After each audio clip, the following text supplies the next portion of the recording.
നെല്ലിക്ക, നല്ല സൂപ്പർ നെല്ലിക്ക. നമുക്കൊരു കാര്യം ചെയ്യാം, വെള്ളം നല്ലപോലെ തിളപ്പിക്കുക. ഈ നെല്ലിക്ക ഇടിച്ച് ചതച്ച് അതിലോട്ടിടുക. ഇടിച്ച് ചതച്ചിടണം. എന്നാണ്ട് ഇതൊക്കെ ചതച്ചിട്ടതാണ്.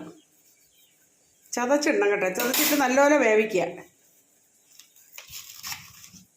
അതിലോട്ട് ഉപ്പിടാം, മഞ്ഞൾപ്പൊടി ഇട്ട്, കുറച്ച് കറിവേപ്പില ഇട്ട്, കാശ്മീരി ചില്ലി പൗഡർ അത് കുറച്ചിട്ട് ഇതേപോലെ ആക്കിയെടുത്തു. കുറച്ച് കടുകിട്ടു. വലിയ ജീരകം, അതായത് പെരുംജീരകം ഇട്ടു. അത് മൂത്ത് വന്നപ്പോഴത്തേക്ക് 2 സവാള മുറിച്ചിട്ടു. ഇത് മൂത്ത് വരട്ടെ കേട്ടാ.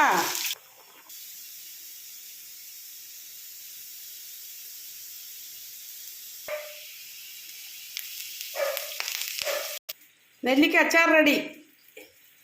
Okay, thank you. ചാലക്കുടിയിൽ നിന്നും ലീലാമണി.